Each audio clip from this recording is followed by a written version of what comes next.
Friends, welcome my ছোট্ট mini ব্লগে তোমাদেরকে অনেক অনেক ওয়েলকাম। তো আগের দিন আমাদের বাড়িতে ছিল অনুষ্ঠান, তার জন্য সকালবেলা মোহনকে তাতে করে ঘুম থেকে তুললাম, বললাম চল মাছ নিয়ে এসেছে, তো মাছ ওদিকে কাটা হোক, তুই এদিকে দাঁতটা মেজে নে। এসে দেখছি সব মাছগুলোতে এরকমভাবে চিংড়ি মাছের মালাইকারি হবে বলে তার জন্য এরকম রেডি করা হয়ে গেছে। চিংড়ি মাছ আমার বড়ি কাটছিল, ওই মাছ এনেছিল।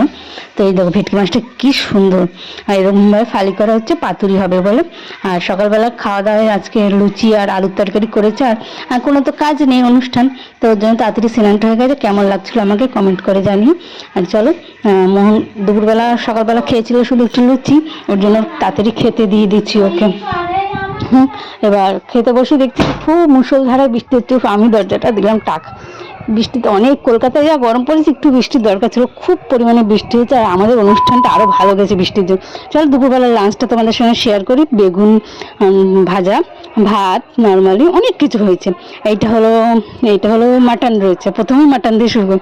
মাটন, ভেজ ডাল খুবই সুন্দর হয়েছিল। এটা হলো চিকেন, যারা মাটন খায় না তাদের জন্য চিকেন রেখেছে। আর চাটনি, আর হয়েছে চিংড়ি মাছের মালাইকারি। এই অনুষ্ঠানটা হলো আমার জায়ের বোনের বরের, ওরা বাড়ি বানিয়েছে, 3তলা বাড়ি, তাই আমার ভাসুরি কাজটা করেছে, তার জন্য ঠিক মানে মিস্ত্রিরা সবাই খেতেছিল, ওই জন্য তাদের পছন্দ মতন তারা যা খেতে চেয়েছে ওই দাদার সবাইকে তাই অনুষ্ঠান করে খাইয়েছে। সবাই খুব আনন্দ করেছে, মজা করেছে, আমরাও খুব আনন্দ করেছি। আর ভিডিওটা তোমাদের কেমন লাগলো কমেন্টে জানিও। এই পাতুরিটা খুবই সুন্দর হয়েছে, একটু সর্ষেটা বেশি হয়েছিল, খাওয়া এত বেশি খেয়ে নিয়েছি যার জন্য আমার কষ্ট হয়ে গেছে। আমি বিরাস টাস করে হাঁটা চলা করেছিলাম, রাতে একটু আইসক্রিম না খেলে চলছিলাম, ছেলেরা আমি চলে এসেছিলাম আইসক্রিম খেতে। আর এই যে আইসক্রিমটা খুলে এমনভাবে খুলেছে ভেঙে গেছে। তো ভিডিওটা যদি ভালো লাগে কমেন্টে জানিও। আর খুব তাড়াতাড়ি কিন্তু ঝড় বৃষ্টি আসছে, এই যে এরা সব উপরে উঠে যাচ্ছে। শুভ দুপুর, টাটা, বাই বাই, ভালো থেকো, সুস্থ থেকো।